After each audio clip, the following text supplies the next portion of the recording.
Hello friends, आज की कहानी है पैदनिया चोर। एक राज्य में एक राजा राज करता था। उसके राज्य में पैदनिया नामक एक चोर रहता था। पैदनिया बहुत ही चतुर था। वह सारी प्रजा को सताता था। राजा ने घोषणा की कि यदि चोर स्वयं राजा के सामने उपस्थित हो जाएगा तो राजा उसे माफ़ कर देगा। पैदनिया ने यह घोषणा सुनी। वह घोड़ों के व्यापारी का भेष बनाकर राजा के सामने आया। उसके पास 2 सफ़ेद घोड़े थे। वह उन्हें लेकर राज दरबार में गया। पैदनिया ने राजा से कहा, महाराज, इनसे अच्छे घोड़े आपको कहीं नहीं मिलेंगे। राजा ने घोड़े देखे तो वह बहुत ही प्रसन्न हुआ। उसने वह घोड़े खरीद लिए।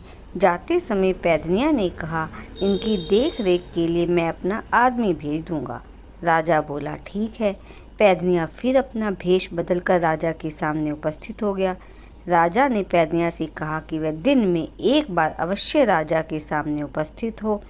पैदनिया हर रोज राजा के सामने आने लगा, किंतु रात को वह चोरी किए बिना नहीं रह पाता था।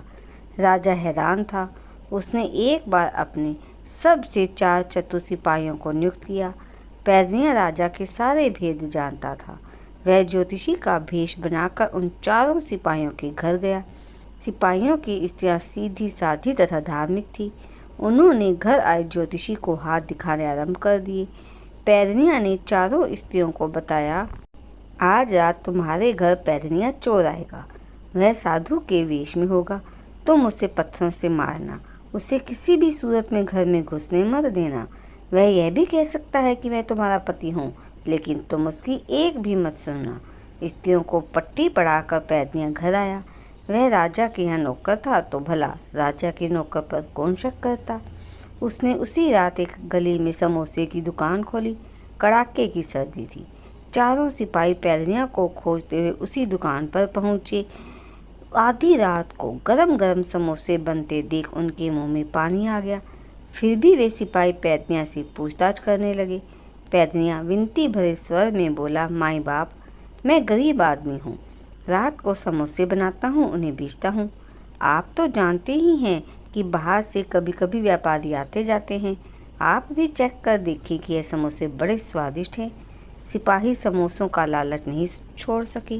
समोसे नशीले थे। उन्होंने पेट भर समोसे खाए। थोड़ी ही देर में उन्हें नींद आ गई।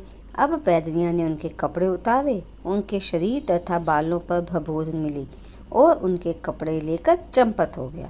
जब सिपाहियों की आंख खुली तो उन्हें असलियत का पता चला। वे छिपते छिपाते अपने घरों के दरवाजे पर पहुंचे। पैदनिया ने उनकी स्त्रियों को पहले ही समझा दिया था। उन्होंने जाकर देखा तो चकित रह गई। भभूत शरीर पर लगाए साधु खड़े थे। बस उन्होंने तुरंत ही उन पर पत्थर बरसाने शुरू कर दिए। सिपाही मकान के छज्जों की ओट में छिप गए। सुबह जब सारा रहस्य खुला तो राजा ने उन सिपाहियों को कड़ा दंड दिया। राजा ने फिर से ढिंढोरा पिटवाया कि जो कोई पैदनिया को पकड़ कर लाएगा उसे मुंह मांगा इनाम दूंगा। इस बार राजा का प्रधानमंत्री पैदनिया को पकड़ने के लिए तैयार हुआ। पैदनिया को इसकी भी खबर लग गई। उसने उसी रात एक बुढ़िया का भेष बनाया तथा जंगल में बनी झोंपड़ी में जाकर चक्की में चने दलने लगा। आधी रात के समय जंगल से आती चक्की की आवाज़ सुनकर प्रधानमंत्री उसकी ओर गया। वहां पहुंचकर उसने देखा कि एक बुढ़िया चने दल रही है। प्रधानमंत्री ने पूछा तो बुढ़िया बना पैदनिया चोर बोला, अन्नदाता, मैं बहुत कमज़ोर हूँ। मुझसे अधिक काम नहीं होता, इसलिए मैं आधी रात को पैदनिया चोर के घोड़ों का दाना दलती हूँ। वह अभी आकर मुझे पैसे दे जाएगा। सच कहती हूँ अन्नदाता, वह बड़ा ही दयालु है। प्रधानमंत्री को बुढ़िया की बात पर यकीन नहीं हुआ। उसने फिर पूछा, तुम क्या कर रही हो? सच सच कहो। मैं भला झूठ क्यों बोलने लगी? इसमें मेरा क्या फ़ायदा है?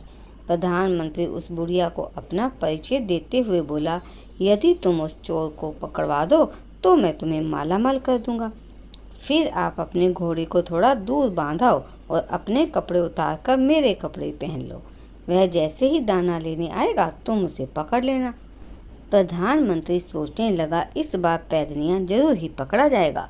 वह बुढ़िया का भेष बनाकर दाना डालने लगा।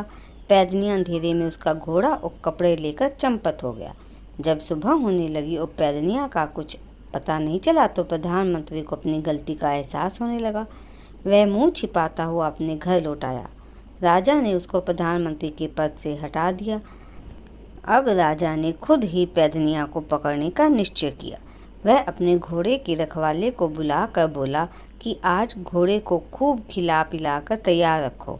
आज मैं खुद ही पैदनिया को पकड़ने जाऊंगा। घोड़े का रखवाला मुस्कुरा कर रह गया। वह खुद ही तो पैदनिया था। रात के अंधेरे में राजमहल से बाहर निकला और पैदनिया ने राजमहल के धोबी का वेश धारण किया और नदी के किनारे जाकर बैठ गया। उसने अपने पास एक रुई का पुतला बनाकर रख लिया। पैदनिया को खोजता हुआ राजा नदी के घाट पर पहुंचा। पैदनिया कपड़े धोने लगा। राजा ने आधी रात को पैदनिया को कपड़े धोते देखकर पूछा, इस समय कपड़े क्यों धो रहे हो? पैदनिया बोला, अन्नदाता, राजमहल के कपड़े बहुत सुंदर और मूल्यवान हैं।